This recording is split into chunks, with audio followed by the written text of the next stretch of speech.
હવે પત્રાંક 331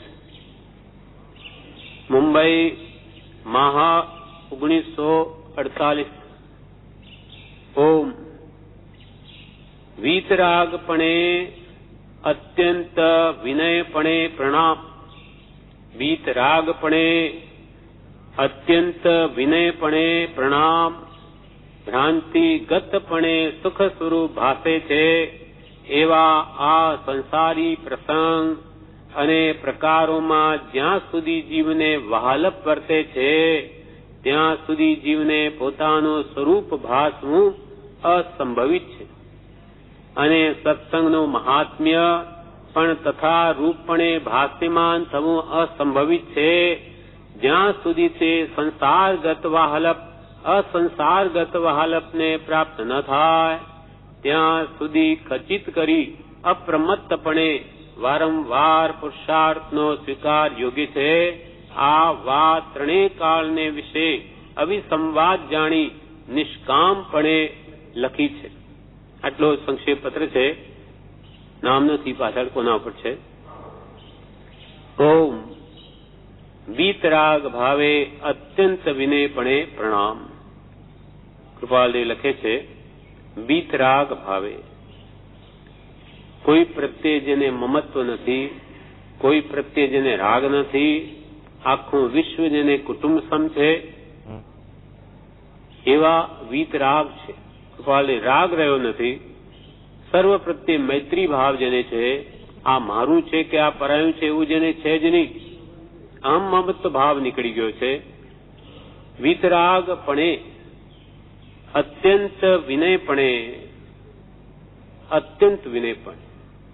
કૃપાલદેવ અત્યંત વિનયપણે, કેમ કે એમની તો દ્રવ્ય દ્રષ્ટિ છે તો સર્વમાં આત્મા જુએ છે, બધા જ આત્મા છે અને આત્મા તો પરમાત્મા જેવો છે. એવી જેની આત્મદ્રષ્ટિ થઈ એટલે સર્વ જીવોમાં જેની સમદ્રષ્ટિ છે, આત્મભાવે જોનાર હોવાથી સર્વ પ્રત્યે અત્યંત વિનયપણે પ્રણામ. વીતરાગપણે અત્યંત વિનયપણે પ્રણામ. હવે ઉપદેશ લખે છે ભ્રાંતિગતપણે સુખ સ્વરૂપ ભાસે છે. ભ્રાંતિગતપણે સુખ છે નહીં, પણ એને ભ્રાંતિ થઈ ગઈ. પડેલી છે દોરી અને એને થઈ ગયું કે આ સાપ છે. અંધારું હોય, દોરી પડેલી હોય કે અહીંયા સાપ પડેલો છે નહીં સાપ, પણ માની લીધું તો એ શું કહેવાય? ભ્રાંતિ. એને ભ્રાંતિ થઈ ગઈ છે. તેમ સંસારમાં કોઈ પણ પદાર્થમાં સુખ છે જ નહીં. માત્ર ઉપાધિ છે, ત્રિવિધ તાપ છે, વ્યાધિ છે કે આધિ છે, માનસિક ચિંતાઓ, એ સિવાય સુખ ન હોવા છતાં એને કલ્પાઈ ગયું સુખ છે. ભ્રાંતિગતપણે સુખ સ્વરૂપ ભાસે છે એવા આ સંસારી પ્રસંગ અને પ્રકારોમાં જ્યાં સુધી જીવને વહાલપ વર્તે છે ત્યાં સુધી જીવને પોતાનું સ્વરૂપ ભાસવું અસંભવિત છે. કેમ કે સુખની કલ્પના કે સુખ બુદ્ધિ એને પર પદાર્થ જ્યાં સુખ છે નહીં એમો કરી રાખી છે. 5 આપણી બુદ્ધિ ક્યાં છે? સંસારમાં સુખ છે. સંસાર શું? વિષય કશા એ સંસાર છે. 5 વિષયોમાં સુખ છે. ખાવામાં સુખ છે, જોવામાં સુખ છે, સાંભળવામાં, ચાખવામાં, સૂંઘવામાં કે સ્પર્શવામાં સુખ છે. પણ એ ભ્રાંતિ કેમ છે કે એને દુઃખ ઊભું થાય છે ઈચ્છાનું. જેમ કે ભૂખનું દુઃખ ઊભું થાય એટલે એને થાય કે કોઈ રીતે હવે આ ભોજન મળે તો તૃપ્તિ થાય. એટલે ભૂખની વેદના સહન થતી નથી, એને લઈને એના ઉપાય કરે છે. અને એના માટે ભોજન મળી ગયું કે પેટ ભરાઈ ગયું કે બસ તૃપ્તિ થઈ ગઈ, પણ એ કેટલી વાર રહે? ક્ષણિક. 2-3 કલાક પછી પાછું ભૂખનું દુઃખ ઊભું થઈ. એવી રીતે 5 ઇન્દ્રિયના વિષયો વાંચે, ક્ષણિક એને દુઃખ ઊભું થાય એના એ ઇલાજ કરે છે. એટલે કે આના ઇલાજ કેવા છે? મલમ પટ્ટી જેવા. ગુમડું થયું હોય અને ગુમડા થયા પછી કે હવે એને શું કરીએ તો કે મલમ પટ્ટી લાવો, પટ્ટી એને સાફ કરો ગુમડાને અને દવા લગાડો એ દવા લગાડીને પાટો બાંધે એટલે આપણને થાય કે કેમ છે હવે? તો કે હવે તો સારું છે. પણ આ ગુમડું જ ન હોય તો? પણ ગુમડા વગર એને ગમતું નથી. અનાદિનો અભ્યાસ એવો પડી ગયો, જેમ કે એક જણને ખાજ આવતી હતી. મીઠી ખાજ ખુજાવતા પીછે દુઃખ કી કાંચ, કામ ભોગ પ્યારા લગે ફલ કિંપાક સમાન. મીઠી ખાજ ખુજાવતા પીછે દુઃખ કી ખાંડ. એક જણે ખાજ આવતી હતી એટલે પેલો લાકડું લઈને કે છે ઘસ્યા કરે, અને ખાજ ખણે ને ત્યાં લોહી નીકળે, છતાં એને ખણવામાં આનંદ આવે. એટલે એકવાર એ લાકડું ખોવાઈ ગયું. રસ્તામાં જતા એક જણે સામે આવતો જોયો કે આખો લાકડાનો ભારો લઈને આવે. એ વૈદ હતો, એટલે ઔષધિ જંગલમાંથી ભેગી કરીને લાવતો હતો. એટલે એને કહ્યું કે આટલું બધા તમે આ ક્યાંથી આ લાકડાના ડુંડા લાવ્યા? તો કે હું તો જંગલમાંથી. તો તારે શું કરવું છે? તો એક મને આપો ને. કેમ? તો કે આ મને ખણવા માટે જોઈએ છે. શું થયું? દરાદ થયું છે. તો કે હું મટાડી દઉં એને, હું વૈદ છું, એનું ઔષધ હું જાણું છું, તારું દરાદ મટાડી દઉં.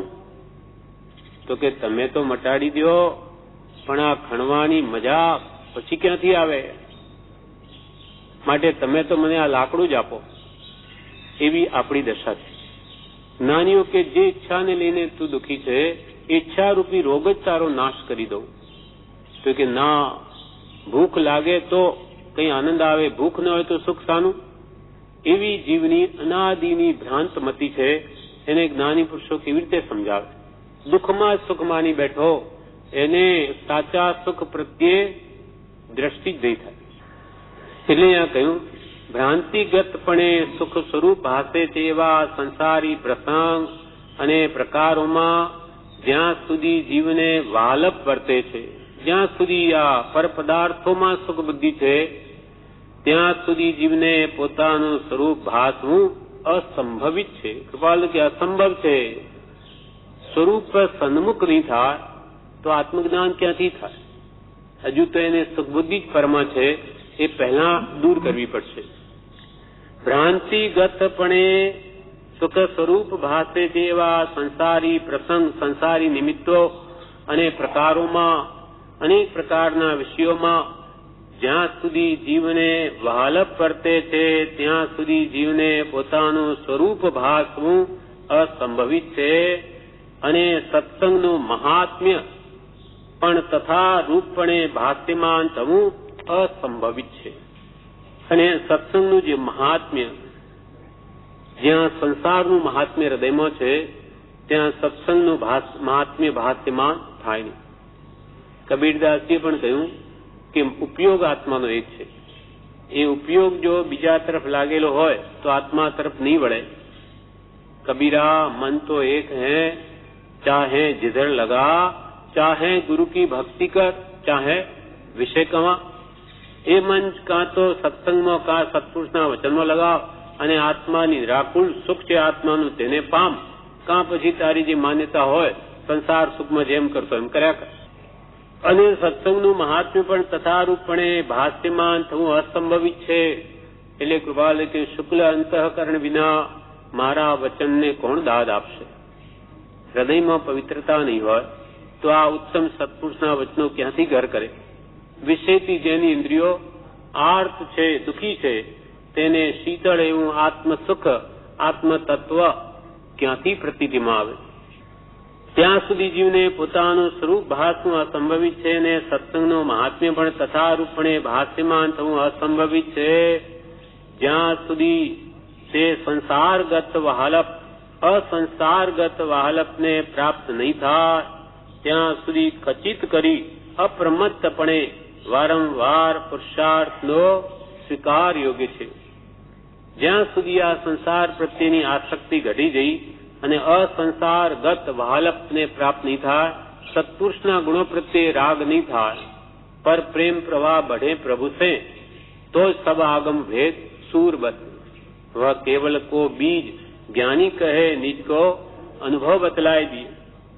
જ્યાં સુધી તે સંસારગત વાહલપ પ્રીતિ અનંતી પર થકી જે તોડે તે જોડે, જ્યાં સુધી તે સંસારગત વાહલપ અસંસારગત વાહલપને પ્રાપ્ત નહીં થાય, આ જીવ સંસારમાં ચોંટી ગયો છે, ત્યાંથી ઉખેડવો છે. અને એ પ્રેમ સત્પુરુષ પ્રત્યે લાગે તો સત્પુરુષ કહેલી વાત એના હૃદયમાં ઉતરે.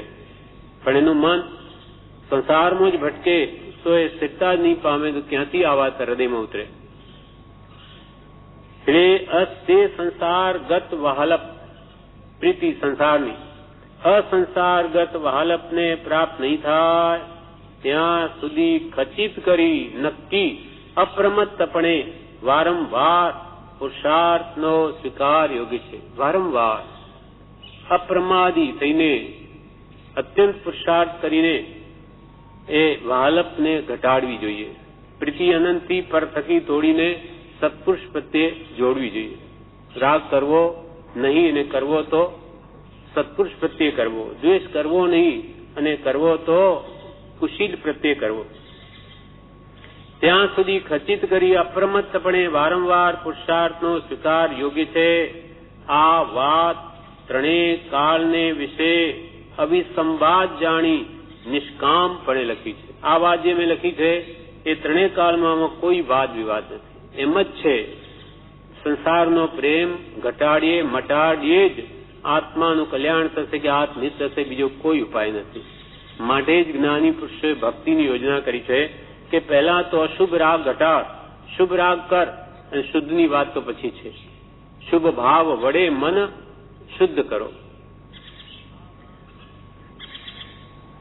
આ વાત ત્રણેય કાળને વિશે, ત્રણેય કાળ ભૂત ભવિષ્ય વર્તમાન, આ વાત ત્રણેય કાળને વિશે અવિસંવાદ જાણી, એમાં કોઈ વાદ વિવાદ નથી, એમ જ છે ત્રણેય કાળમાં એમ જાણી નિષ્કામપણે લખી છે.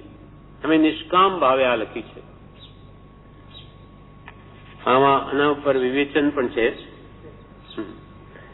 પત્રાંક 331 વિવેચન. વિનય ભાવ રાખવો, સંસારના સ્વાર્થની ઈચ્છા ન રાખવી, ત્યાગ વિરાગ ન ચિત્તમાં થાય ન તેને જ્ઞાન. વિનય ભાવ રાખવો, સંસારના સ્વાર્થની ઈચ્છા ન રાખવી, ત્યાગ વિરાગ ન ચિત્તમાં થાય ન તેને જ્ઞાન. સમ્યક દર્શન પ્રાપ્ત કરવું હોય તો બીજા ભાવો છોડવા પડશે. સવાલ લખ્યું, જ્યારથી એ વાક્ય અને ગમે ત્યારે વહેલે કે મોડે, આજે કે ભલે લાખ વર્ષે, પણ માઇક સુખની વાંછા, માઇક એટલે સાંસારિક ઇન્દ્રિય સુખ, ભૌતિક સુખની વાંછા ગમે ત્યારે પણ છોડ્યા વિના છૂટકો થવો નથી. તો જ્યારથી એ વાક્યનું શ્રવણ કર્યું ત્યારથી જ તે ક્રમનો અભ્યાસ કરવો યોગ્ય જ છે.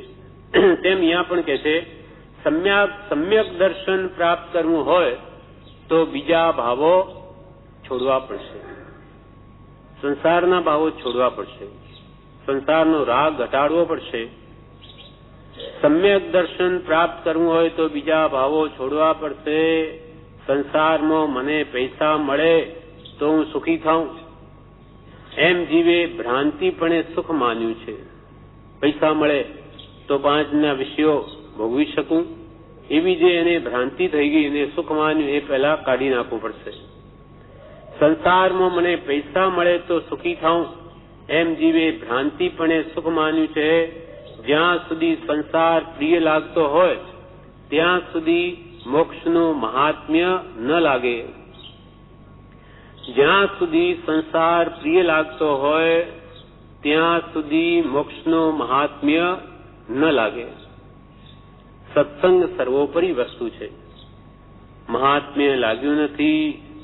ધન કુટુંબાદી ઉપર જેટલો પ્રેમ આવે છે તેટલો પ્રેમ સત્સંગ ઉપર, આત્મા ઉપર આવે ત્યારે કામ થાય.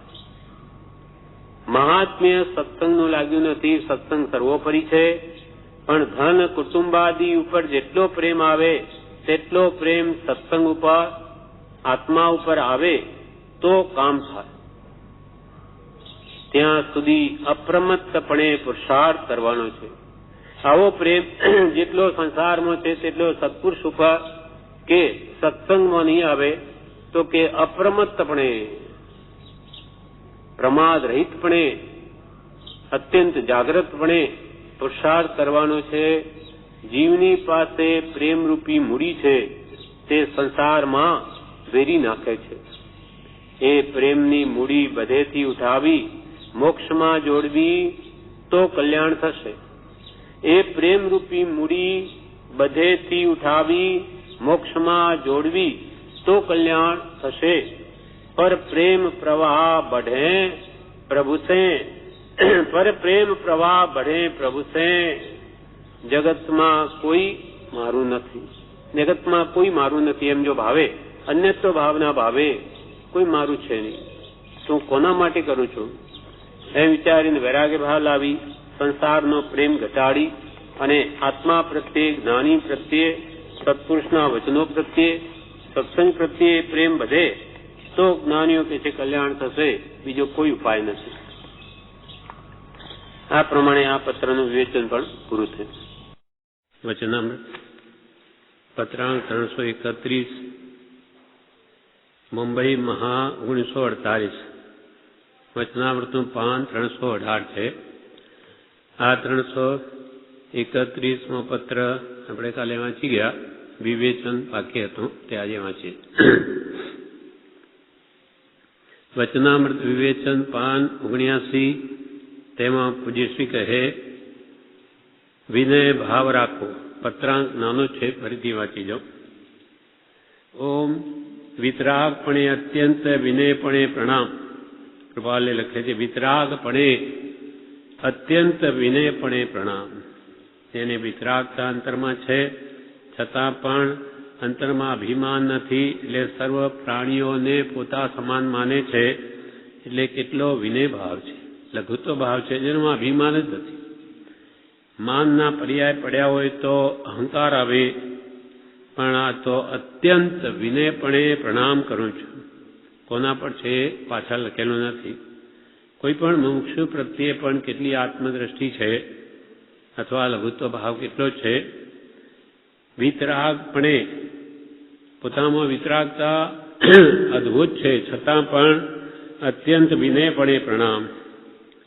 ભ્રાંતિગતપણે સુખ સ્વરૂપ ભાસે છે એવા સંસારી પ્રસંગ અને પ્રકારોમાં જ્યાં સુધી જીવને વાલપ વર્તે છે ત્યાં સુધી જીવને પોતાનું સ્વરૂપ ભાસવું અસંભવિત છે.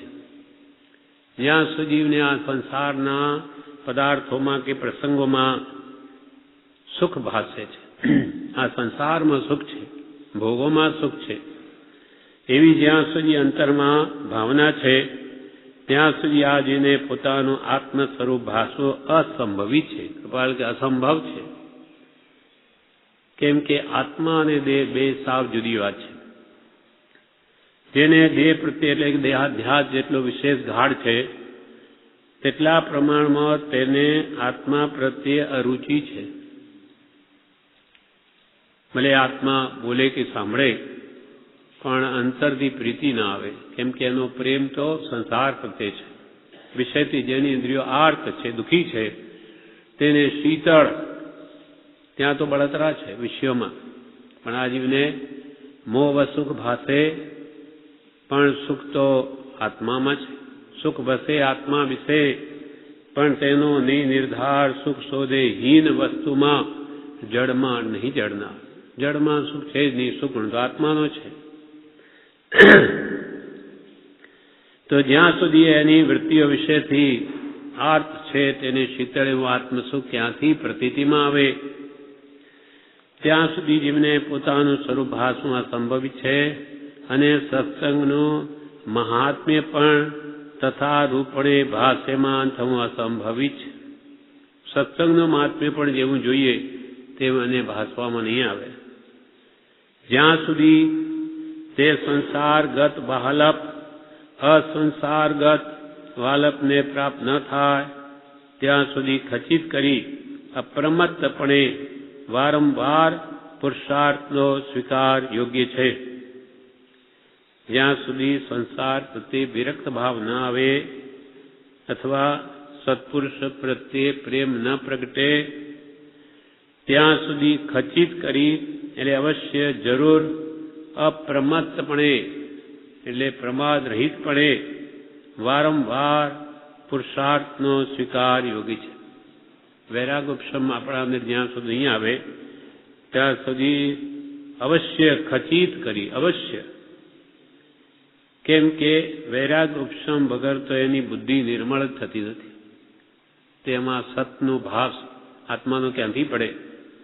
એટલે ત્યાગ વૈરાગ ન ચિત્તમાં થાય ન તેને જ્ઞાન.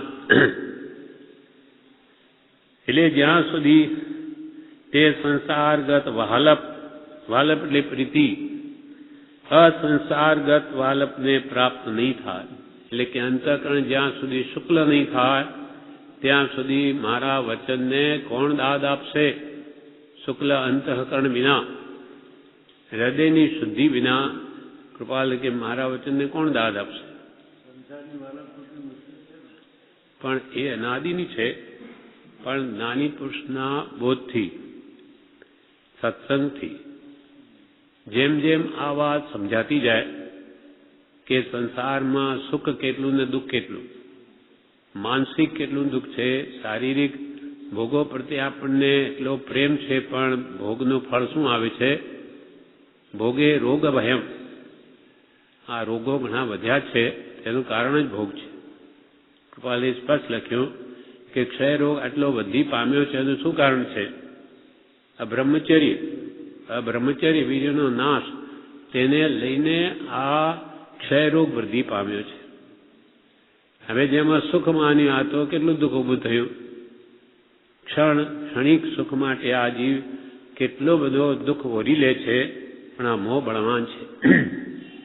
દર્શન મોહ, મિથ્યા દર્શન મોહ એટલે આત્માનું ભાન ની અજ્ઞાન, એને લઈને એને પરમ સુખ બુદ્ધિ થાય છે.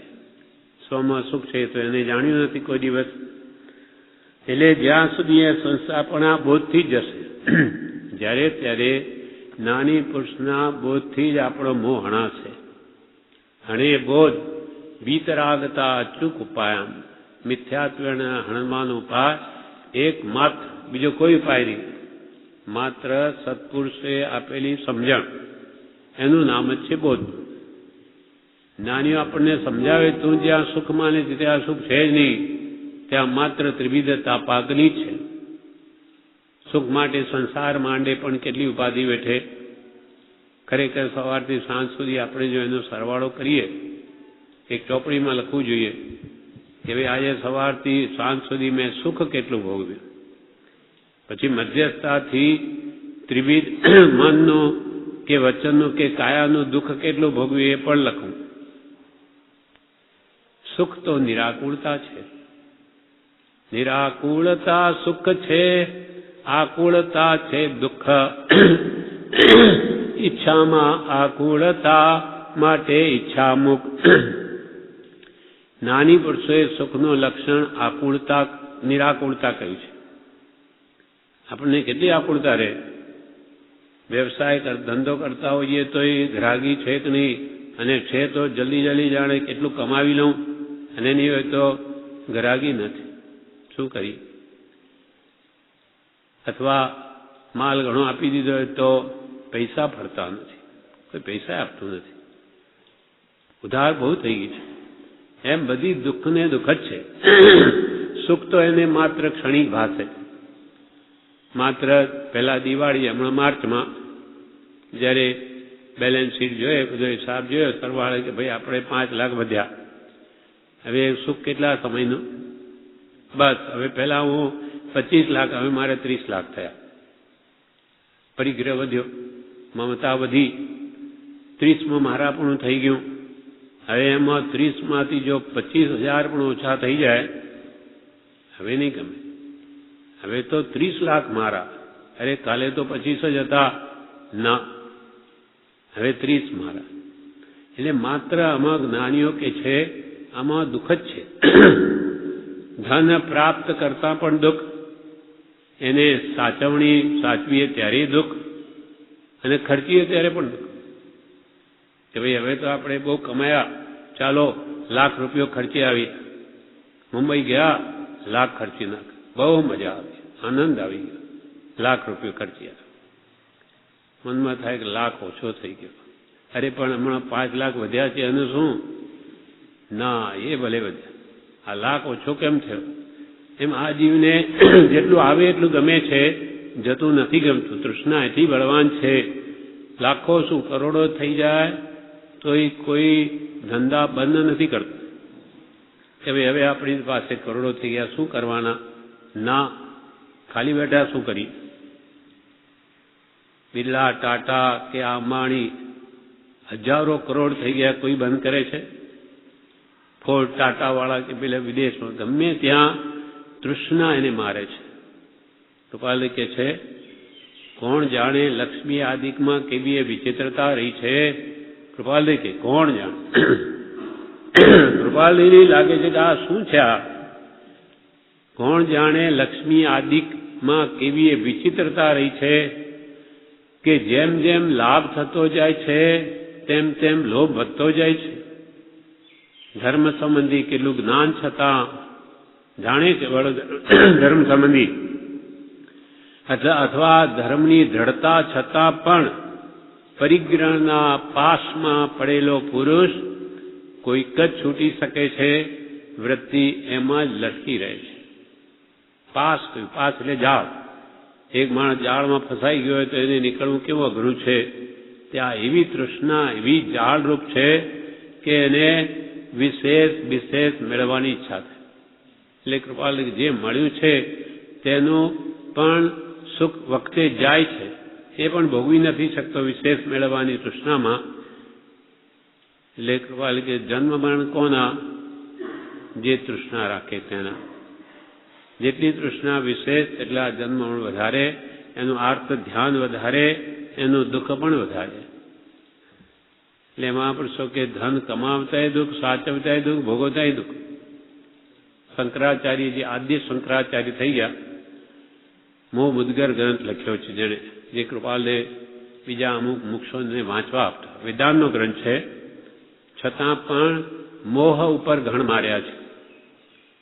આપણને દરેકમાં મોહ થાય. મોહ મુદ્ગર એટલે ઘણ. જેમ પેલો હનુમાનની ગદા કેમ હોય એમ એવા ઘા માર્યા છે. એમાં આવો બોધ છે. તે એમાં કે છે શંકરાચાર્ય કે તું આ અર્થને તો સદા અનર્થનું જ મૂળ માન. ભાઈઓને ઝઘડા શાના થાય? પૈસામાં કઈ ઓછું વધતું થઈ ગયું કે ભાઈ હોય તો શું થઈ ગયું? ન ચાલે, લડાઈઓ થઈ જાય, સંબંધો તૂટી જાય. આ પૈસાથી.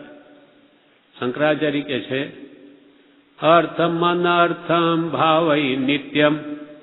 અર્થમ અનર્થમ, આ સર્વ અનર્થનું મૂળ અર્થ જ છે. પૈસા ઘણા વધે ત્યારે એને શું સૂજે?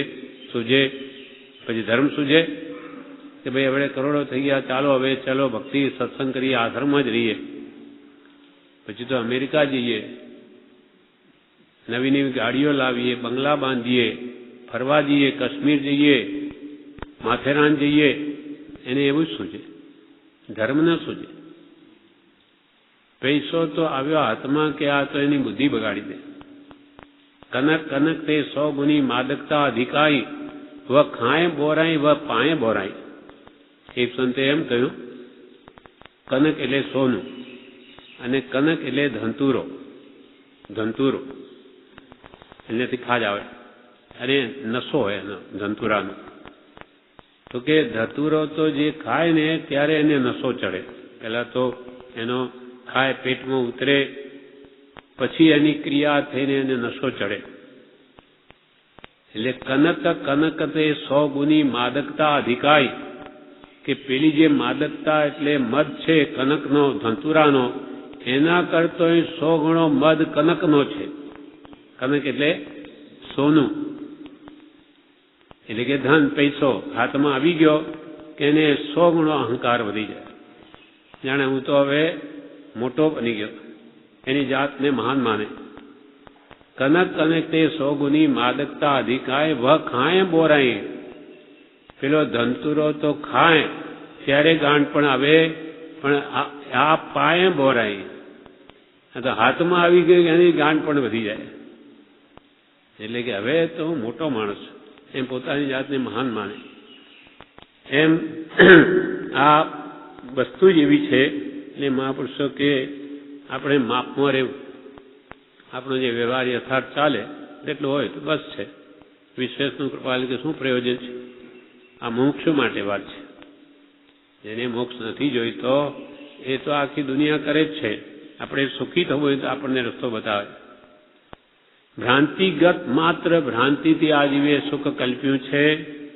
ભ્રાંતિગતપણે સુખ સ્વરૂપ ભાસે છે.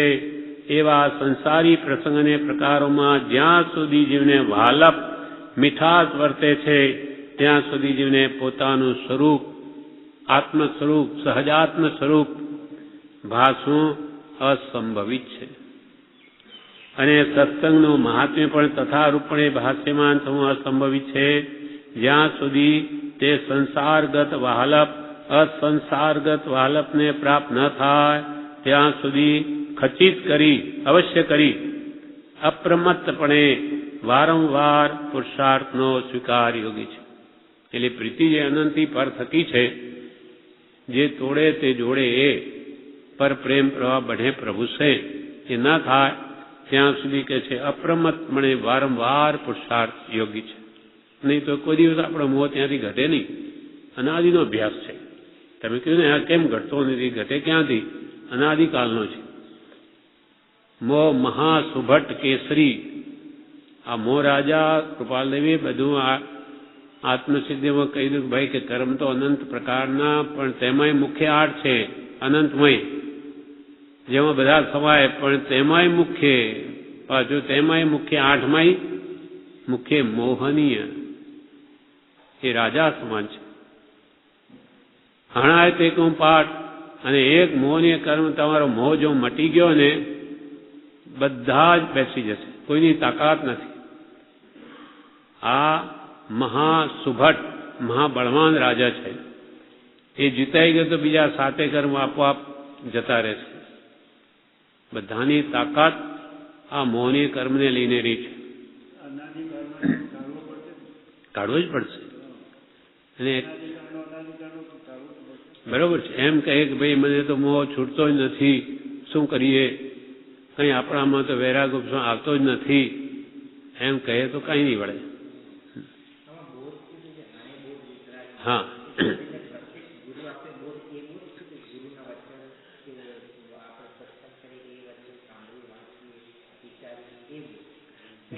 જો પ્રત્યક્ષ હોય ને તો એની તો બલિયારી છે, એનો કોઈ ના નથી. એ તો વિશેષ બળ આપે છે. આમાં પ્રત્યક્ષ હોય તો જો કૃપાલે ચોખ્ખું લખ્યું, પ્રત્યક્ષ હોય તો એ પરમ સત્સંગ કહેવાય. ન હોય તો કૃપાળુદેવ પ્રભુશ્રી એમ કહે છે, કૃપાલે પોતે કહે છે, તો જ્ઞાનીના વચનને પ્રત્યક્ષ તુલ્ય માનીને આરાધવા, તો એટલો જ લાભ થાય.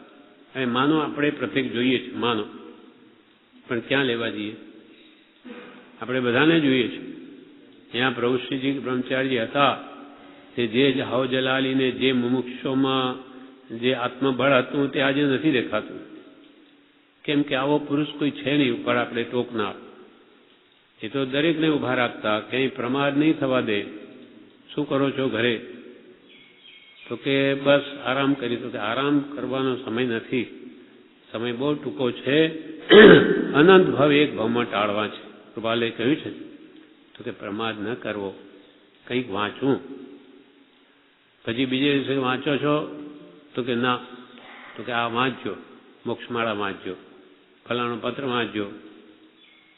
ફરી ત્રીજે દિવસે પૂછે વાંચ્યું? હવે શું કરું? હવે તો કે વાંચવું જ પડે. આ તો રોજ પલાખા લે, રોજ પૂછે છે. તો કે હા સાહેબ વાંચીશ. પછી પહોંચે શું આવ્યું આમાં ચોથે દાડે? આમ દરેકના પાછળ એવું એટલું ધ્યાન રાખતા. એટલે બપોરે કોઈ પત્ર યાદ કરતું હોય કે કોઈ વાંચતું હોય કે આમ સૂઈ ન જાય ખાઈ પીને, આમ પાછળ પ્રત્યક્ષની તો બલિયારી છે. પણ આપણા માટે કોઈ નથી પ્રત્યક્ષ, એટલે ગમે તેને પ્રત્યક્ષ માની ન લેવાય. જે વ્યવહારમાં ગાદીઓ ચાલે છે આચાર્યની આપણા સંપ્રદાયમાં, ગમે તેને હોય એ ગયો એના પાછળ એને બેસાડી જ દે. પણ પ્રભુશ્રીજીએ બ્રહ્મચારીજીને આ ધર્મ સોંપ્યો સભા મધ્યે કે ખાનગીમાં. બ્રહ્મચારીજી કોઈને નહીં સોંપ્યું. આજે એ વાતને 50-52 વર્ષ થાય છે. 52 શું 58 વર્ષ થાય છે. 58મું ચાલે, છતાં કોઈ નથી દેખાતું. જે પુરુષોની દશા જોઈએ તો આપણને લાગે કે આપણામાં એકે નથી એવો. માત્ર વિતરાગતા આમ ઝલકતી હોય એના મન વચન કાયાની ચેષ્ટાઓથી આવા પુરુષો જ આપણા આત્મામાં બળ કરી શકે. અને દરેકને એમ લાગે કે એમને મારા પ્રત્યે કેટલો પ્રેમ છે, આ તો જાણે મારા જ એમ લાગે. અને ખરેખર એમને તો આપણા પ્રત્યે શું પ્રેમ હોય, એમના શરીર પ્રત્યે નથી નિશ્ચયથી. અને વ્યવહારે બધાને પોતા સમાન માને છે. સર્વમાં આત્મદૃષ્ટિ હોવાથી કોઈ પ્રત્યે આવી કશાય ભાવ એમાં હોય નહીં, એટલે કોઈને પણ ખરાબ લાગે એવો શબ્દ પણ નહીં કહે. બધાને આવું પ્રેમથી કે આજ્ઞાર્થ બી નહીં. આવું કરવું જોઈએ.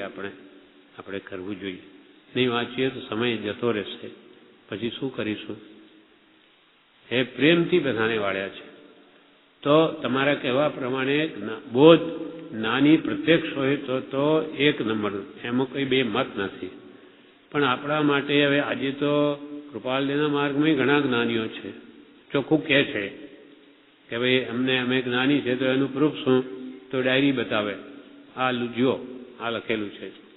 કોણે લખ્યું? પોતે. જ્યારે બ્રહ્મચારીજીનો પ્રસંગ છે, પ્રભુશ્રી તો પોતે ચોખ્ખું કહ્યું છે કે અમે સહાયક સમય દ્રષ્ટિના ધણી છીએ. બ્રહ્મચારીજીને એકને એમ કહ્યું કે સમકિત બમકિત થયું હોય તો કહેજો. ત્યારે બ્રહ્મચારી શું કે થશે તો અહીંથી જ થશે, આ પુરુષથી જ થશે, કંઈ બીજેથી થવાનું છે? જ્યારે એમની ડાયરીમાં પ્રસંગો લખેલા છે કે અનુભવ આત્માનો ક્યારે થયો, કોઈને બતાવ્યા નથી. એમના દેહ છૂટ્યા પછી ખબર પડી છે. પ્રભુશ્રી એકવાર પ્રભુશ્રીને પૂછેલું, ભગતજી સીમડાવાળા એમની સેવામાં હતા, ત્યારે એમણે પૂછ્યું કે પ્રભુ આ બ્રહ્મચારીને સમ્યક દર્શન ખરું? તો પ્રભુશ્રી કે સમકિત છે, સમ્યક દર્શન છે, એ જ એને છાપ છે, છાપની જરૂર નથી. આ પ્રભુશ્રી કહ્યું. આવા સર્ટિફાઈડ બાય પ્રભુશ્રીજી. કૃપાલદેવને સર્ટિફિકેટ કોનું મળ્યું? કૃપાલદેવને વર્ષોમાં એમને ધર્મ સોંપ્યો છે અને 9 કલમો બધી. તો એ પુરુષે એમને સોંપ્યું, એમને કોઈને નહીં સોંપ્યું બ્રહ્મચારી. એટલે ત્યાં સ્ટોપ થાય છે. આપણી બુદ્ધિએ કોઈ જ્ઞાની કહેવાના નથી, અજ્ઞાની કહેવા નથી. હશે તો આવી ગયા કૃપાલદેવમાં, નહીં હોય તો આપણે જરૂર નથી.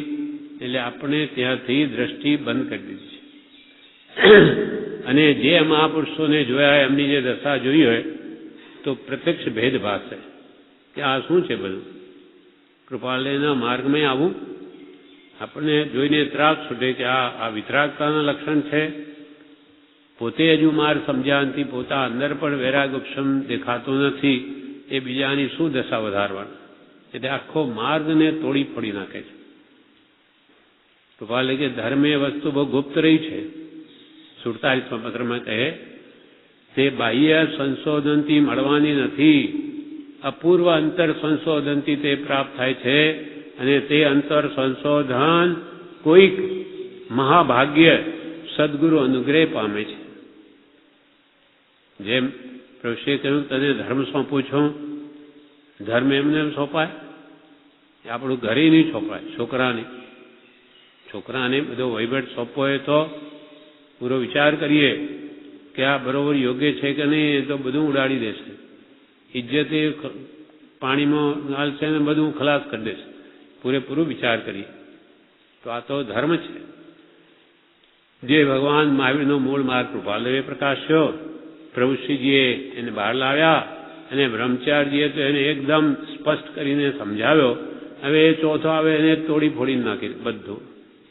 આવું મહાપુરુષો કદી નહીં કરવા દે. એટલે સાચો યોગી પુરુષ હોય તો જ પાઠ ચાલે, નહીં તો બંધ. એટલા આપણા માટે આપણી દ્રષ્ટિને પ્રભુશ્રી આપણે ચોખ્ખું કહ્યું તો એ કૃપાલને ગુરુ માનજે ક્યાંય દ્રષ્ટિ કરીશમાં, એ તો ભૂલો પડીશ. અનાદિકાલથી આપણે ભૂલ્યા છે એના કારણે છે. જ્યાં ત્યાં સ્વચ્છંદે કોઈને ગુરુ માની લીધા અને કાં પછી પોતાની મરજી પ્રમાણે ધર્મની ક્રિયાઓ કરવા માંડ્યો, તે જ રખડે છે. હવે આપણે એવી ભૂલ નથી કરવી. અનંતકાલમાં અનંત વાર થઈ છે. હવે તો સાચા ગુરુ કહે તેટલું જ કરવું છે. ભલે ધીમે ચલાશે, ચાલશે, પણ માર્ગ વિપરીત નહીં ચાલે. હવે પુરુષાર્થ આપણે જ કરવો છે.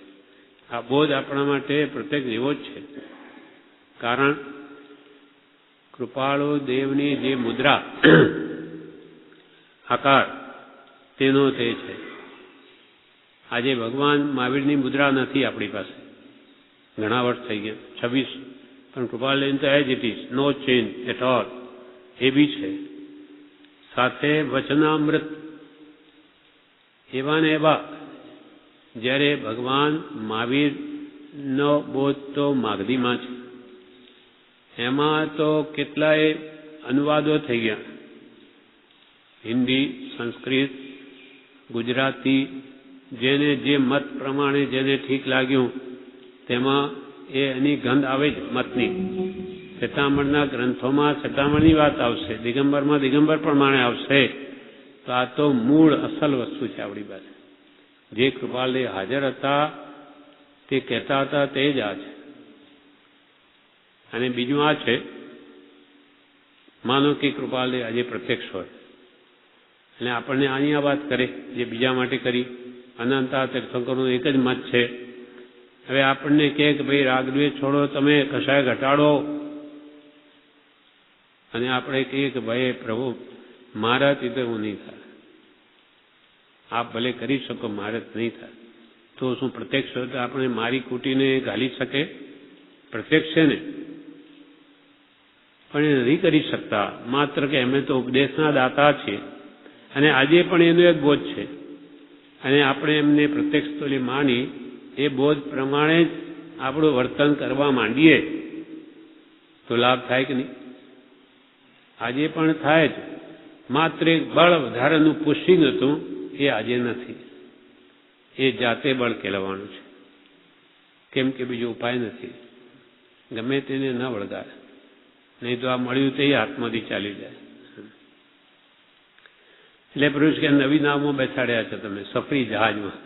હવે લાંબા ટૂંકા કર્યા વગર બેસી રહેજો. નવું નાવડું જોઈને કૂદી પડશો નહીં તો એના જવાબદાર અમે નથી. કે ભાઈ જો પેલા કૃપાલયનું સમજાવે ત્યાં તો હજારો માણસ ભેગું થાય, ત્યાં કોણ છે એમ લાગે. એ તો જ્યાં સગવડીઓ ધર્મ હોય ત્યાં હજારો શું લાખો માણસ પણ હોય. સ્વામિનારાયણમાં જઈએ ને ત્યાં તો લાખ લાખ માણસ ભેગું થાય. તેથી શું તે ધર્મ સાચો થઈ ગયો? લાખ માણસ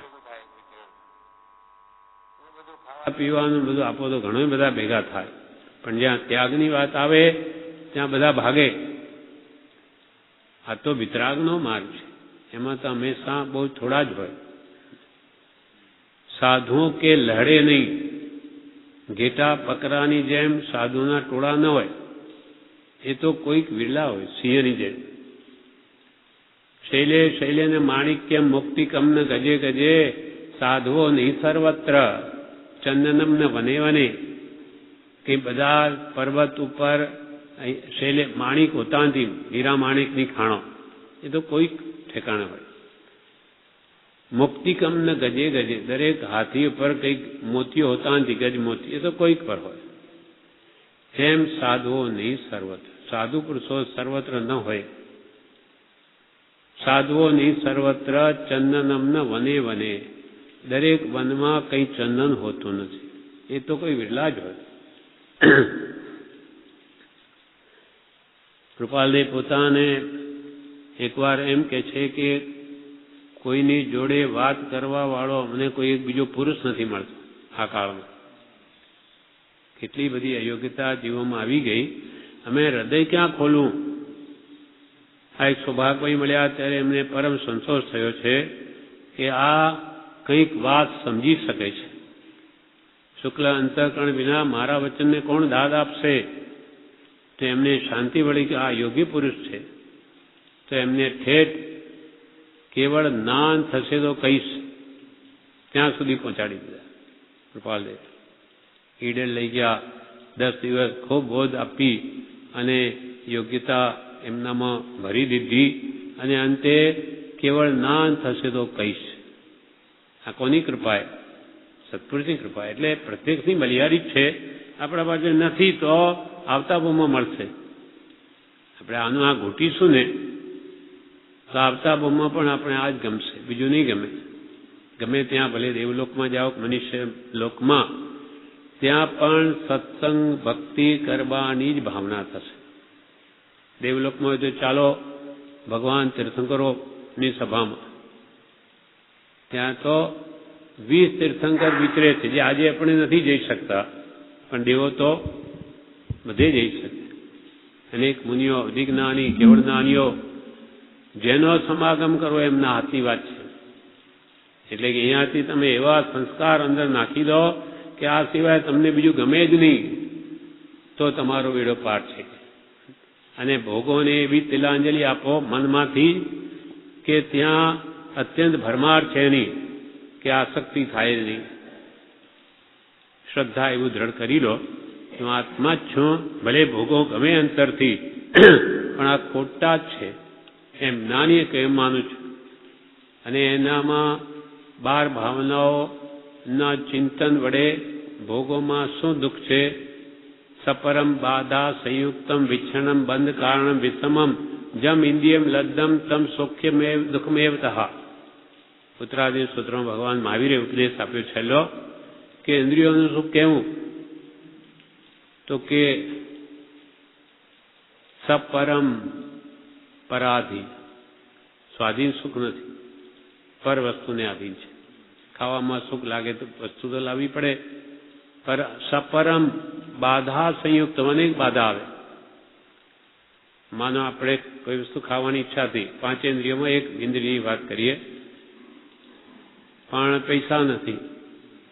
ગરીબોને મહેનતો હોય એકદમ, એને ઘણી ખાવાની ઈચ્છા થાય, ભૂખ બી બહુ લાગે, પણ પૈસા ક્યાં છે? આ બાધા આવી. અને આપણા જેવા પાસે લાખો હોય તો એટલું બધું સોલિડ ફૂડ ખાઈએ, ઘી દૂધના, કે જગ્યા જ નથી, એ પચતું નથી. અને વળી કેટલોય લાવ લાવ કરી પણ કરે શું, જગ્યા જ નથી. અને વધારે ખાય તો અજરોગ થઈ જાય. આ બધી બાધાઓ છે. સપરમ બાધા સંયુક્તમ વિચ્છન્નમ વિનાશકારી. એ ક્ષણિક માત્ર છે, જતું રહે ક્ષણમાં. તો મોઢા મરે એટલું સુખ, પેટમાં ગયું કંઈ નહીં, હાથ અહીંયા સુધી આવે તો કંઈ નહીં. સપરમ બાધા સંયુક્ત વિચ્છન્નમ બંધ કારણમ, કર્મબંધન કરાવે, રાગદ્વેષના ભાવો કરાવે. આ બહુ સારું છે, તમે ક્યાંથી લાવ્યા, આ ખાવા જેવી વસ્તુ છે, એમ કેટલાય એના પ્રત્યે આપણને રાગ કરાવે, મોહ કરાવે, એટલે નવા કર્મ બાંધે.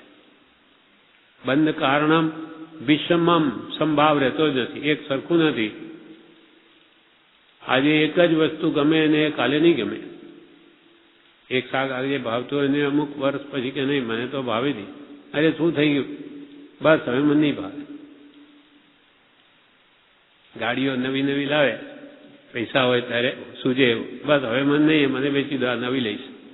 એટલે શું થયું, પહેલા તો આ તને બહુ ગમતી, નહીં હવે નહીં. એમ એક સરખું રહેતું જ નથી, બધું દુઃખ દુઃખ જ છે. અને ઊંચો નીચો જ કરે જીવને. એટલે મહાવીર ભગવાન કે સપરમ બાધા સંયુક્તમ વિચ્છન્નમ બંધ કારણમ વિષમમ જમ ઇન્દ્રિયમ લદ્દમ. જે ઇન્દ્રિયોથી પ્રાપ્ત થતું સુખ, તમ સુખ્યમેવ દુઃખમેવ તઃ. તે સુખ જે છે તે દુઃખનું જ બીજું રૂપ છે. जिस कृपाले जिस सुख अंदर दुख वसे सो सुख भी दुख रूप. આલોચનામાં આ બધું આપણને ઉપરથી સારું દેખાય પણ અંદર તો દુઃખી જ કરે. આ વસ્તુ જેમ જેમ આપણને એના બોધે સમજાશે આપોઆપ એના પર્સન્ટેજ ઓછા થતા છે, એ પ્રત્યેના આકર્ષણના. આ બધું દુઃખ છે, બધું દુઃખ છે. આ કારણો એટલે એમ કરતાં કરતાં મોહ એવો ઘટશે, ઈચ્છા ઓછી થતી જશે, હવે મારે કંઈ નહીં જોઈએ તો પરમ સુખી.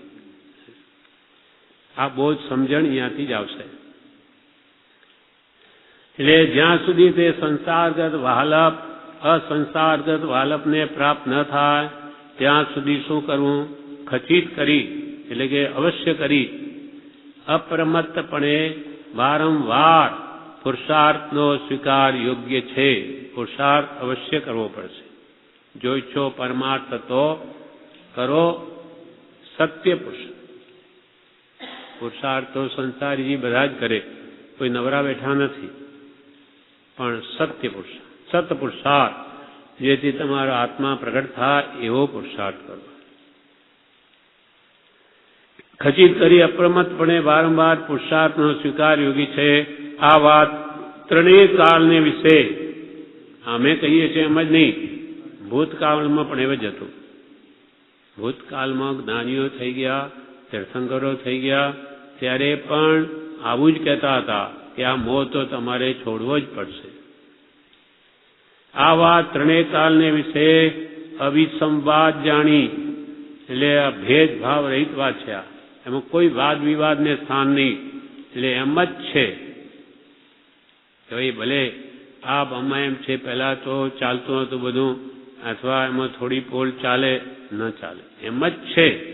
સિદ્ધાંત એક જ હોય ત્રણેય કાળ. આ વાત ત્રણેય કાળને વિશે અવિસંવાદ, એમાં સંવાદને સ્થાન નથી. અવિસંવાદ જાણી નિષ્કામપણે લખી છે. એટલે અમારી કોઈ નિષ્ફળતાથી લખી છે. એમાં એમ નહીં સમજવું કે અમારા પ્રત્યે તમારે પ્રેમ કરવો એવા અમારી કોઈ આકાંક્ષા નથી. નિષ્ફળ બુદ્ધિથી જેમ છે તેમ કહ્યું છે. એટલે સંસારનું વાલપ છોડીને સત્પુરુષ પ્રત્યે કરવું, એના ગુણો પ્રત્યે કરવું. કેમ કે સત્પુરુષ આપણા પ્રત્યે રાગ કરતા નથી, માટે વિતરાગ છે, માટે આપણો રાગ પણ કાળે કરીને નાશ પામે છે. હવે એનું વિવેચન વિનય ભાવ કરવો, વિનય ભાવ રાખવો. સૌનો એ થાય કે વિનય કરવો.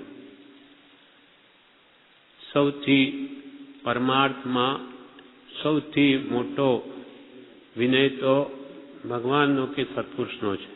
કારણ એ પણ ઉપકારની અપેક્ષાએ પહેલા સત્પુરુષ છે અને ગુણોની અપેક્ષાએ પહેલા ભગવાન તીર્થંકરો છે. કેમ કે એ સંપૂર્ણ પુરુષ છે અને એ દશા આપણે પામવી છે. એટલે ગુણોની અપેક્ષાએ પહેલા ભગવાન, પણ ઉપકારની અપેક્ષાએ તો પહેલા સદગુરુ. પ્રથમ નમો ગુરુ રાજને, કે જેણે આપ્યું જ્ઞાન, એ જ્ઞાને વીરને ઓળખ્યા ચડ્યું દેવ. પહેલા સત્પુરુષ. અને આ જ વાત કૃપાલદેવે પોતે પત્રમાં લખી કે આ જ વાત શાસ્ત્રોમાં પણ નવકાર મંત્રનો વાત કરીને કૃપાલએ કહ્યું, નવકાર મંત્રમાં પણ પહેલા સિદ્ધને નમસ્કાર ન કરીને અરિહંત ભગવાનને કર્યો. કેમ? મોટા તો સિદ્ધ ભગવાન છે, એમના આઠેય કર્મ નષ્ટ થયા, અરિહંત ભગવાનનો 4 જ ગયા. તો પહેલા નમોરિંતાણમ કેમ? તો કે સિદ્ધ ભગવાન મોટા છે પણ મારે ઉપકારી નથી, મને તો ઉપકારી અરિહંત ભગવાન છે. દેહધારી પરમાત્મા એ મને મોક્ષનો માર્ગ બતાવે, માટે પહેલા ઉપકારની અપેક્ષાએ પહેલા અરિહંત, ગુણોની અપેક્ષાએ પહેલા સિદ્ધ ભગવાન છે. મોટા એ મોટા જ છે, એમાં કંઈ ના નથી, એ કંઈ નાના નહીં થાય. અરિહંત ભગવાને આપણે નમસ્કાર કરીએ તેથી શું સિદ્ધ ભગવાન નાના થઈ ગયા? બીજે નંબરમાં બોલીએ તો નહીં. તેવી રીતે આપણે પહેલા ઉપકારની અપેક્ષાએ કૃપા લઈને નમસ્કાર કરીએ તેથી શું ભગવાન નાના થઈ ગયા? એ તો એમ જ છે. એકવાર યુગબાહુ સતી, શું નામ હતું એનું, જેને સમાધિ મરણ કરાવ્યું. હા, શું નામ? હા, મદન રેખા. મદન રેખા સતી છે. એના ઉપર એના જેઠની એટલે એના પતિ છે યુગબાહુ, કૃપાલે પણ આ વાત ટૂંકામાં વેદાઈને લખી છે એક પત્રમાં. તો એનો મોટો ભાઈ, પતિનો મોટો ભાઈ એટલે જેઠ થયો મદન રેખાનો, એ છે મણિરથ રાજા છે. એ રાજા છે ને એનો ધણી યુવરાજ છે. હવે એ સુંદર હતી, રૂપવતી હતી. એના પર રાજાની દ્રષ્ટિ બગડી એટલે એને બહાર મોકલે યુગબાઓને કે જા પેલો જેતિયા પેલો રાજા એમ કરે છે. એમ કરીને કોઈ રીતે જઈને એની પાસે અનેક વસ્તુઓ મોકલે મદન રેખા પાસે. એ તો જાણે કે એને સહેજ ભાવ, એના મનમાં પાપ નથી એટલે ભલે પ્રેમથી મોકલે છે. તે સ્વીકારે છે. એને થયું કે એને મારા પ્રત્યે પ્રેમ છે. એટલે એકવાર એની દ્રષ્ટિ બગડી, એને સ્પષ્ટ કહ્યું પણ એને ન માન્યું. પછી શું થયું કે આ એમ હાથમાં આવે એવી નથી. એટલે એને શું કર્યું કે હવે તો એને મારી જ નાખો યુગબાઓને. બે જણા એકવાર બગીચામાં ગયેલા. તે પોતે રાત્રે આવ્યો અને બોલાવ્યો યુગબાઓને. મદન રેખા સતી છે. એને અપસુકન થયા. આંખ પેલી ફરકે ડાબી કે જમણી બહેરાવાની, એટલે કે ભાઈ અપસુકન થાય છે એટલે કે તમે નહીં જાઓ, અપસુકન થાય છે. તો કે ના, મારો ભાઈ મને બોલાવે એટલે તો હું જરૂર જઈશ. ગયો. પેલો તલવાર લઈને ઉભો જ હતો એને મારવા. સીધો અંધારામાં આવ્યો અને ઘા માર્યો. હવે હા એકદમ અવાજ થયો એટલે મદન રેખાને થયું કે મોટું કંઈક ભયંકર થયું છે. હવે ત્યાં જઈને જુએ તો એ તો બિલકુલ મરવાના એકદમ હવે વાગ્યું છે, મરવાના જ એ પ્રમાણ છે, હવે મરી જશે એવું. એટલે એને પોતાના ખોળામાં સુવડાવે અને મદન રેખા શું કે તમે મારા પ્રત્યે રાગ રાખશો નહીં હવે, અને તમારા ભાઈ પ્રત્યે પણ દ્વેષ રાખશો નહીં. તમારા ભાઈએ તમને માર્યા છે એ પ્રત્યે પણ દ્વેષ રાખશો નહીં, અને મારા પ્રત્યે પણ રાગ રાખશો નહીં. સમભાવ રાખો. જે બનવા કાળ બની રહ્યું છે અને એવી રીતે સમજાવીને એ પોતાના પતિનું મદન રેખાએ સમાધિ મરણ કરાવ્યું. નહીં તો એને બહુ ગુસ્સો હતો તે વખતે. આવું કરી દો મારા ભાઈએ, મારી નાખો, એમ ઠંડો પાડી દો. લેશિયા બદલી નાખી. એના પળમાં યુગબાઓ મરીને દેવલોકમાં જાય છે, દેવ થાય છે. ત્યાં 48 મિનિટમાં તો એકદમ નવજુવાન 16 વર્ષનો થઈને પથારીમાંથી ઊભો થઈ જાય દેવલોકમાં. ત્યાં કંઈ 9 મહિના નહીં લાગે, તરત જ બેઠો. પરમાણુ જ ભેગા થાય. આપણા જેવા હાડકા ચામડા નથી, એ વિકરીક શરીર છે. એટલે એને ઉપયોગ મૂક્યો. અહીંયા કેમ ક્યાંથી આવ્યો? તો કહો પૂર્વની મારી પત્નીએ મને સમાધિ મરણ કરાવ્યું, એના ફળમાં અહીંયા આવ્યો. નહીં તો મને તો કેટલો ગુસ્સો હતો. જો એને ઠંડો નહીં પાડ્યો તો હું તો નર્કમાં ચાલ્યો જાય. રૌદ્ર ધ્યાન. એટલે ત્યાં નમસ્કાર કરવા આવે છે. ત્યાં એ વખતે જ્યારે એ દેવ આવ્યો તે વખતે મદન રેખા કોઈ મુનિ, જ્ઞાની મુનિ પાસે બેઠી છે, એનો ઉપદેશ સાંભળે છે.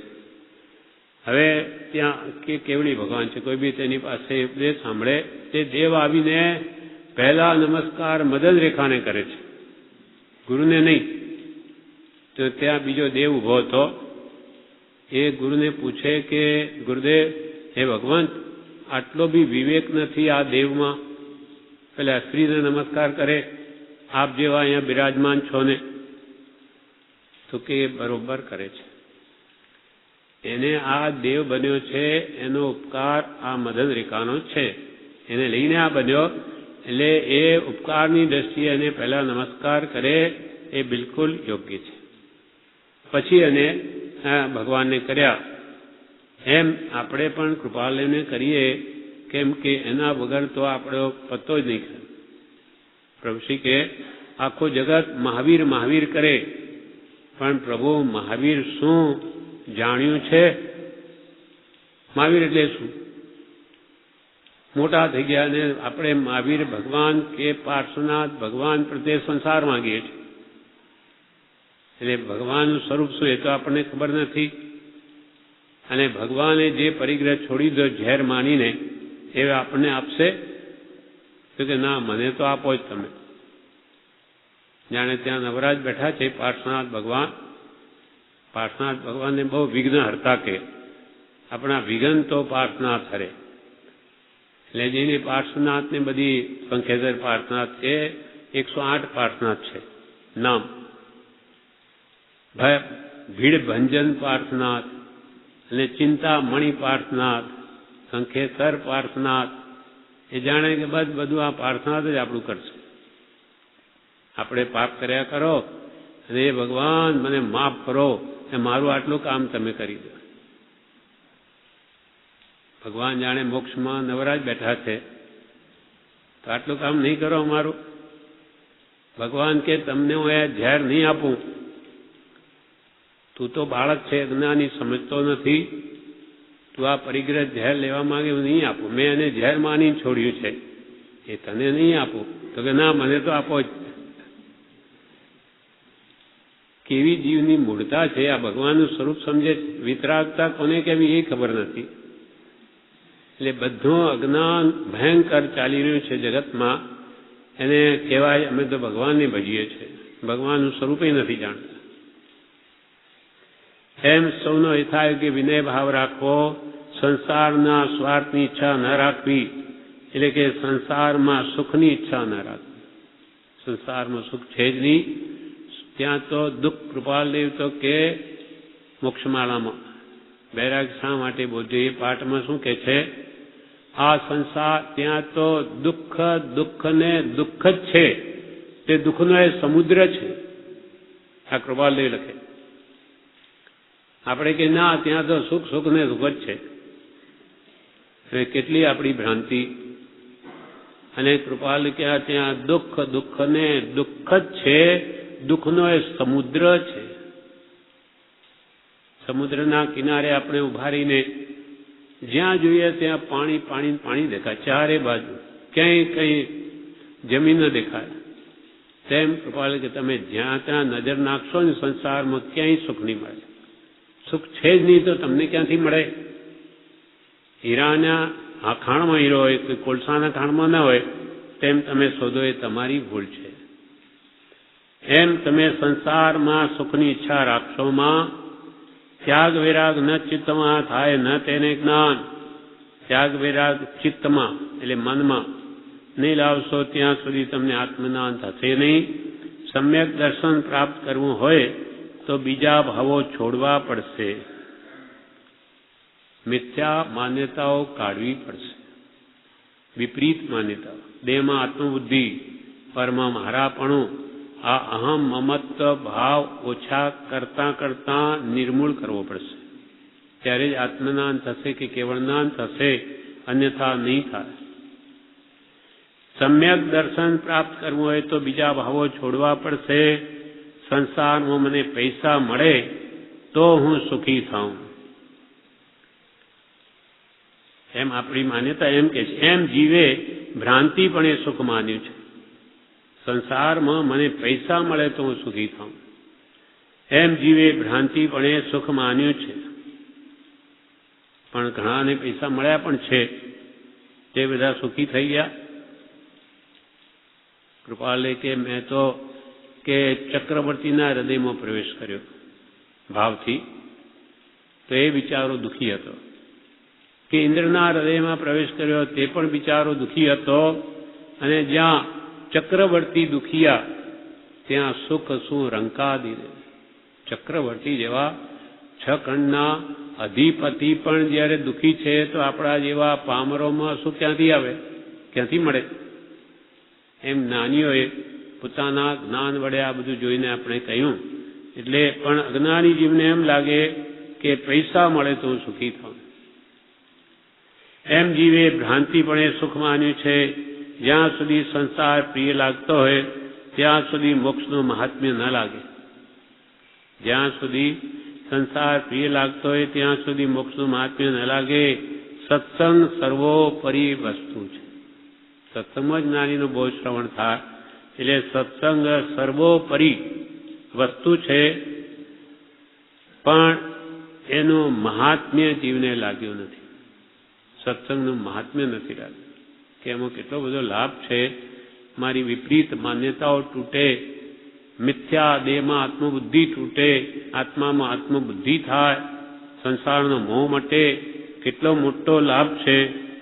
અને સંસાર નાશ પામી જાય એવા સત્સંગનું જીવને હજુ મહાત્મ્ય લાગ્યું નથી. ધન કુટુંબાદિ ઉપર જેટલો પ્રેમ આવે છે તેટલો પ્રેમ સત્સંગ ઉપર, આત્મા ઉપર આવે ત્યારે કામ થાય. ધન કુટુંબાદિ ઉપર જેટલો પ્રેમ આવે છે તેટલો પ્રેમ સત્સંગ ઉપર કે આત્મા ઉપર આવે ત્યારે કામ થાય. કેમ કે જ્યાં જ્યાં આપણને પ્રેમ હોય, વસ્તુ પ્રિય હોય, ત્યાં આપણું મન સહેજે જાય છે. તેને ત્યાં મોકલવું ન પડે. કોઈને સ્ત્રી પ્રત્યે પ્રેમ હોય, કોઈને પુત્ર પ્રત્યે, કોઈને ધન પ્રત્યે, કોઈને માન મોટાઈ પ્રત્યે, એટલે એનું મન સહેજે ત્યાં દોડે. પણ એવી રીતે કે તમને જો સત્સંગ ઉપર કે આત્મા ઉપર પ્રેમ આવે તો જ સમ્યક દર્શન થાય. ત્યાં સુધી અપ્રમત્તપણે પુરુષાર્થ કરવાનો છે. અપ્રમત્તપણે, ઢીલો પોચો નહીં, સદા જાગ્રત રહીને ત્યાં સુધી અપ્રમત્તપણે પુરુષાર્થ કરવાનો છે. જીવની પાસે પ્રેમરૂપી મૂડી છે, તે સંસારમાં વેરી નાખી છે. આપણે દરેક આત્મા પાસે પ્રેમરૂપી મૂડી, કેપિટલ છે આપણી પાસે, પણ આપણે કેપિટલને ઇન્વેસ્ટ કરી દીધી છે, એટલે કે સંસારમાં. એ પ્રેમરૂપી મૂડીને થોડી સ્ત્રીમાં, થોડું પુત્રમાં, થોડી માન મોટાઈમાં, થોડા સગાવાલામાં, એ પ્રેમ બધે વેરી નાખ્યો છે. એ મૂડી બધી વપરાયેલી છે. હવે આપણે બીજો ધંધો કરવો છે. માનો કે 10 લાખ હોય, એ બધે 2-2 લાખ આપી દીધેલા છે. પૈસા તિજોરીમાં કોઈ રાખે નહીં, બધા ધંધામાં રોકેલા છે. હવે કોઈએ બતાવ્યું કે ભાઈ એનાથી આ ધંધો જબરદસ્ત છે, ડબલ બમણા થાય એવા છે વર્ષમાં. પણ પેલા 10 લાખ ઉપાડવું તો એ લગાડું ને. ભાઈ તે કહ્યું માર્ગ તો બહુ સાચો, પણ મૂડી બધી મૂકેલી છે, પૈસા છે નહીં હાથમાં.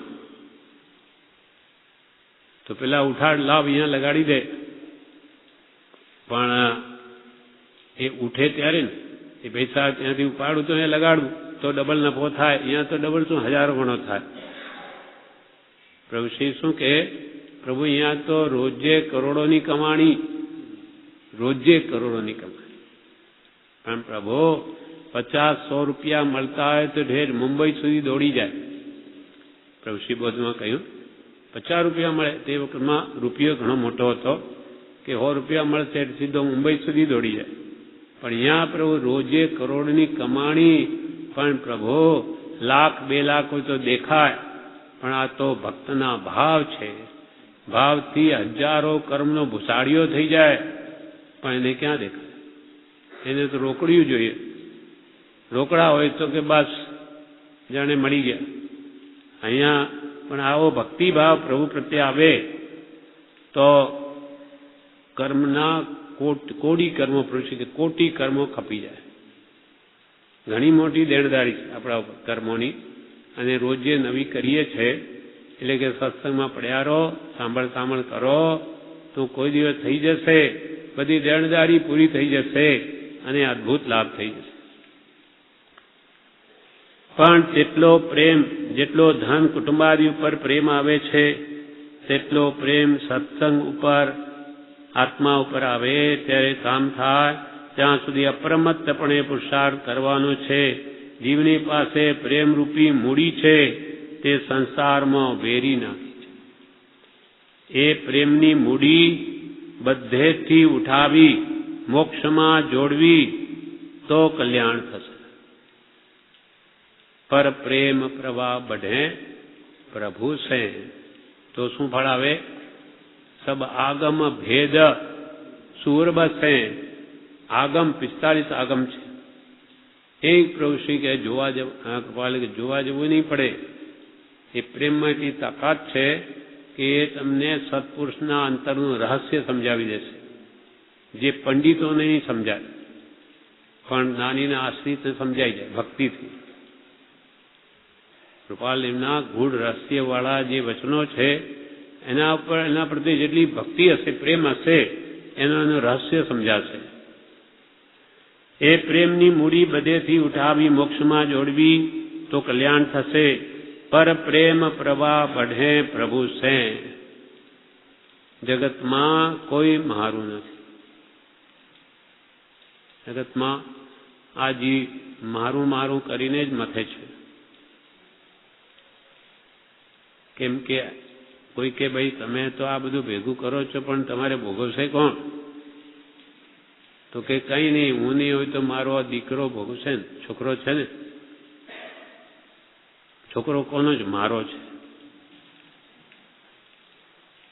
એકવાર મારા પણ કેટલું ગાઢ હોય. એકવાર એક બાપ પિતા ઓટલા ઉપર બેઠા હતા, ત્યાં થઈને એ બળબડ કર્યા કરે. છોકરાએ લાત મારેલી બાપને. આખો દાડો શું કામ બળબડ કર્યો? બેસી રહ્યો થાનામાં. એટલે પેલા ઓટલા ઉપર બેસાડતા રડે. ત્યાં થઈને એક સાધુ પુરુષ પસાર થયા કે ભાઈ શેઠ કેમ રડો છો? તો કે મારા છોકરાએ મને લાત મારી દીધી. તો કે આવી જાઓ આપણી સાથે, આપણી સાથે આવી જાઓ, દીક્ષા લઈ લો, આ બધી લપ મટી જાય. ત્યારે શું કે શેઠ, તમને કોણે આ પંચાયત કરવાનું કહ્યું છે? જાઓ જાઓ. મારે પણ ગમે તે મારે પણ મારો છે ને, મારો છે તો મારે, તમને શું મારે? મોહ કેવો બળવાન છે, ગમે તેવો મારે છે પણ છે તો મારો ને. કેમ એને છોડીને કેમ આવી જાઉં? એવી જીવની અનાદિની એટલી બધી મોહ વાસના છે. આ બધા મારા આખી જિંદગી માથે છે.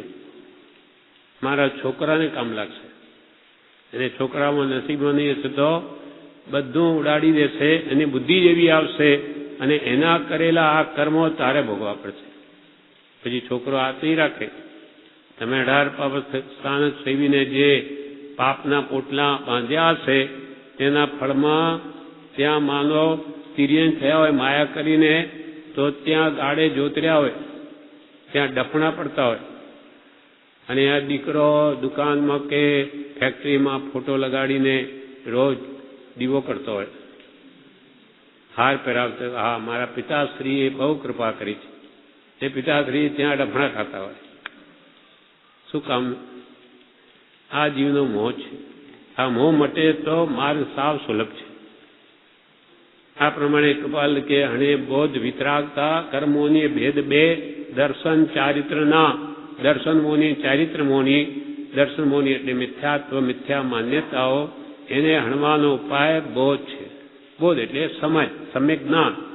જે જ્ઞાની પુરુષે આપણને ખૂબ આપ્યું છે, ભરપૂર આપ્યું છે, આખું વચનામૃત ભરી દીધું. અને ચારિત્ર મોહને હણનાર વિતરાગતા છે. પણ પહેલા આપણી દેહમાં આત્મબુદ્ધિ નહીં જાય. આ દેહ પર વસ્તુ છે, કર્મને લઈને મળ્યો છે, દેહ મારો નથી અને સ્ત્રી પુત્ર આદિ મારા નથી. એ ભાવ જ્યાં સુધી અંદરમાં દ્રઢ નહીં થાય ત્યાં સુધી એનો રાગ ખસે જ નહીં. એટલે પહેલા મિથ્યાત્વ હણાશે કે મંદ થશે, તેમ તેમ ચારિત્ર મોહના પણ ટાંટિયા ભાગી જશે. એટલે પહેલા આપણે કરવાનું છે બોધ. વારંવાર મન એમાં રહેશે તો બધું જ સીધું છે, બધું થઈ જશે. આ પ્રમાણે પત્રાંક 331નું વિવેચન પણ પૂરું થયું. આગળનો પત્ર આવતી